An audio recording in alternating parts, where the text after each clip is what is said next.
السلام علیکم dear students, innovator education system کے یوٹیوب چینل کی وساطت سے آج کلاس سیکنڈ ایئر سبجیکٹ کا مطالعہ اقسام اور لیکچر نمبر 8 ہے۔ لیکچر نمبر 7 میں تحریک خلافت کے بارے میں ہم پڑھ رہے تھے، وہ آپ ہو چکا تھا۔ اسی کے آگے ہمارے پاس آج پوائنٹ ہے تحریک خلافت کی سرگرمی۔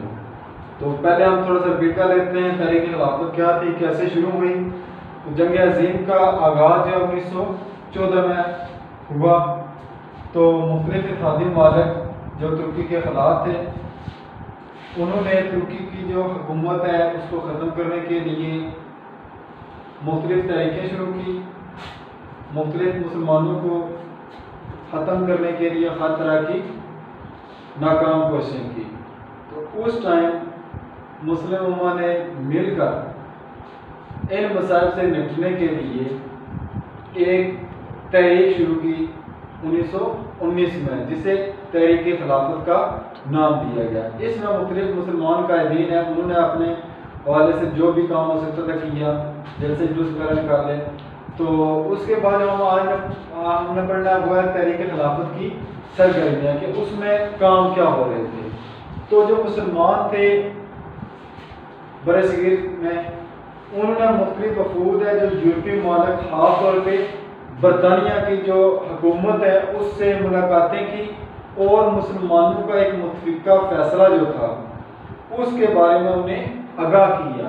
انگریزوں اور ہندو کو لے کے تو وہ جو ہے نا اتنے حکومت برطانیہ نہیں جانتی تھی ان کا اصل مقصد کیا ہے، لیکن مسلمان وفود نے اپنا نصب العین جو ہے وہ حکومت برطانیہ کو اجاگر کرایا، یورپی ممالک میں جا کے اجاگر کرایا۔ اس کے بعد ڈاکٹر اور نرسوں کا کردار جنگ میں، ظاہر بات تصادم میں جانی مالی نقصان ہو رہا تھا، جانی نقصان ہو رہا تھا۔ تو اس ٹائم جو مسلمان ڈاکٹر اور نرسیں تھیں انہوں نے کیا کیا، ترک فوج جو زخمی تھی اس کو مرہم پٹیاں وغیرہ کی، ان کو جتنا ہو سکتا تھا میڈیسن وغیرہ جتنا علاج ہو سکتا تھا ڈاکٹروں نرسوں نے پرووائڈ کیا۔ اس کے بعد جلسوں کا انعقاد برصغیر میں طول و عرض مشرق مغرب ہر طرف جو ہے جلسے جلوس کا انعقاد کیا گیا پرامن۔ تو ظاہر یہ کرنا تھا کہ مسلمان چاہتے کیا ہیں، ترکی کے ساتھ مل کر، ٹھیک ہے۔ تو برصغیر کے چھوٹے بڑے شہروں اور قصبوں میں بڑے بڑے جلوس نکالے گئے، جلسے منظم کیے گئے اور ہڑتالیں کی گئی، اور مسلم عوام نے بڑی تعداد میں گرفتاریاں بھی پیش کی۔ تحریک کے لیڈروں کو بھی خاص طور پہ جو ہے جیلوں میں ڈال دیا گیا، لیکن تحریک کی آپ و تاب جو وہ کم نہ ہو سکی، اس کا جوش و ولولہ کم نہ ہو سکا۔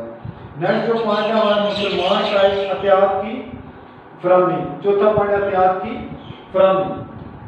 تو کیا ہوا، ترک حکومت کو رقوم یقینی مختلف جو مسلمان مالک تھے ان کی طرف سے مسلم عوام نے کثیر دولت کرنسی سونے چاندی کی صورت میں جمع کر کے ترکی کی جو فوج ہے، ترکی کی جو حکومت ہے اس کی مالی امداد کے طور پر پیش کی۔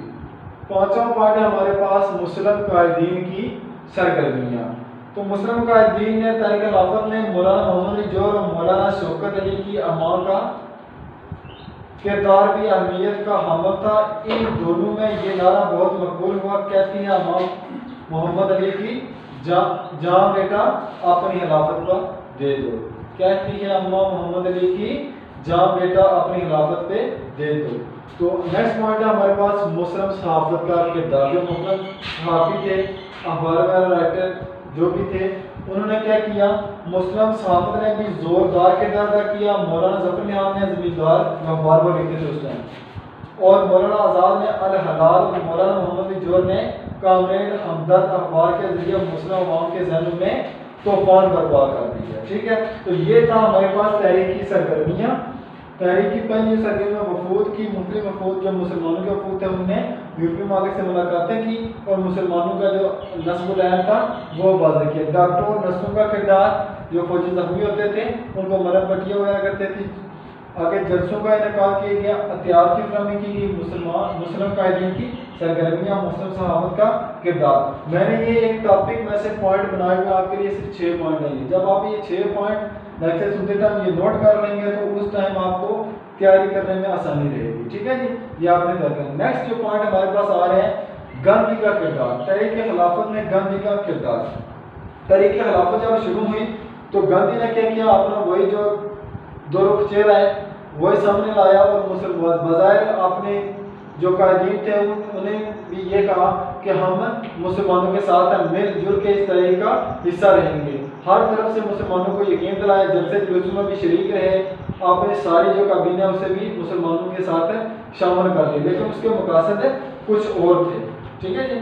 تو اس نے کیا کیا، گاندھی نے جنگ عظیم اول کے دوران تحریک عدم تعاون، تحریک ترک موالات اور سول نافرمانی کی تحریکیں شروع کر رکھی تھی۔ تحریک خلافت کی حمایت کر کے وہ مسلمانوں کو اپنی تحریکوں میں شامل کر دینا چاہتے تھے۔ کیا ہوا، جب مسلمانوں نے تحریک خلافت شروع کی ہوئی تھی تو گاندھی نے اپنی طرف جو 3 تحریکیں شروع کی ہوئی تھی، کون کون سی؟ تحریک عدم تعاون، تحریک ترک موالات اور سول نافرمانی کی تحریک۔ تو اس نے حمایت کر دی تحریک خلافت کی، تو اپنی بھی 7 تحریکیں شروع کی ہوئی تھی۔ اس نے مسلمانوں کو مشورہ کیا دیا، سب سے پہلے مشورہ دیا کہ حکومت کی طرف سے دیے گئے تمام القابات کو واپس کر دیں۔ دوسرا مشورہ یہ دیا کہ تعلیم چھوڑ کر سڑکوں پر نکل آئے۔ تیسرا یہ کیا کہ حکومت کی طرف سے جو بھی مالی امداد دی جائے آپ کو، اسے آپ انکار کر دیں، وہ آپ نہ دیں، ٹھیک ہے جی۔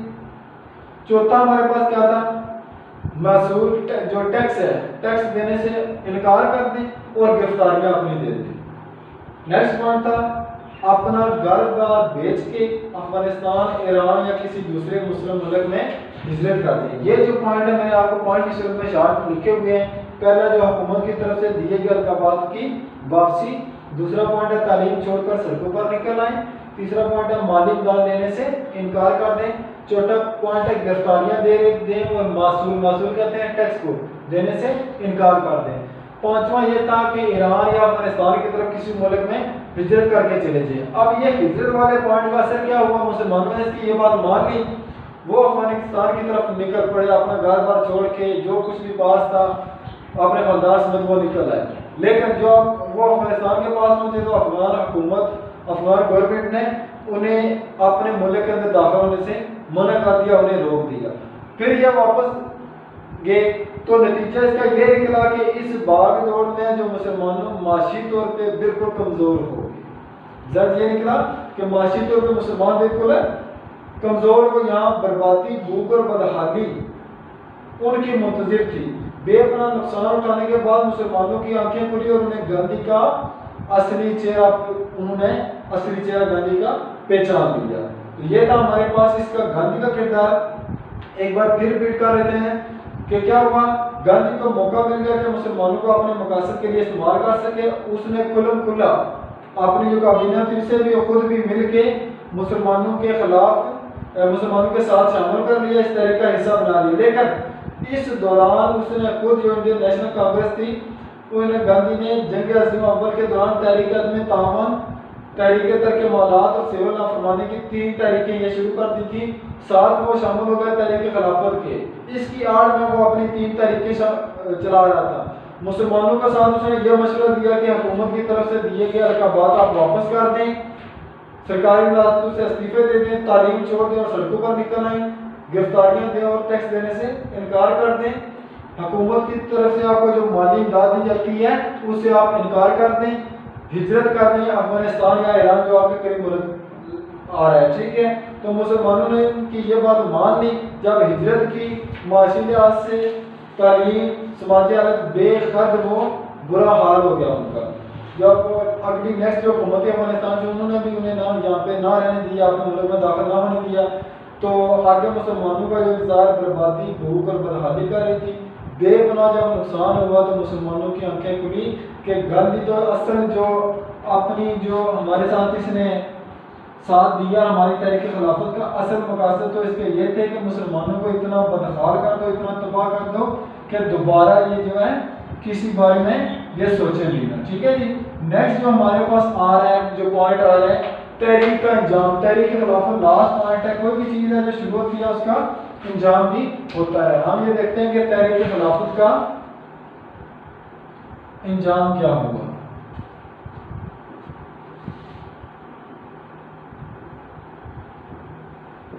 ٹھیک ہے جی، تحریک خلافت پر سندھ کے مسلمانوں نے گاندھی کا پورا ساتھ دیا، لیکن جنگ عظیم اول کے ہاتھوں پر جب گاندھی نے محسوس کر لیا کہ وہ حکومت کو بلیک میل کرنے میں کامیاب ہو گیا ہے تو اس نے کیا کیا، مسلمان قائدین سے پوچھے بغیر اپنی تاریخوں کا خاتمے کا اعلان کر دیا۔ مسلمان بھی وہ وہیں پہ ٹھہرے ہوئے تھے، لیکن ہندو جو گاندھی تھا اس نے اپنی جو تمام تر جو کابینہ تھی اسے ہٹا لیا، تحریکوں سے پیچھے ہو گیا تو مسلمان اکیلے ہو گئے۔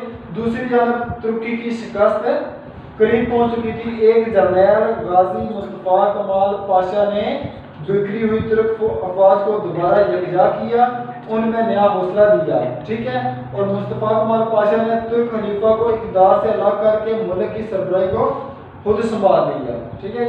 روس اور برطانیہ دونوں ترکی پر قبضے کا ارادہ رکھتے تھے، لیکن ان کی باہمی رقابت ترکی کی سلامتی کا سبب بن گئی۔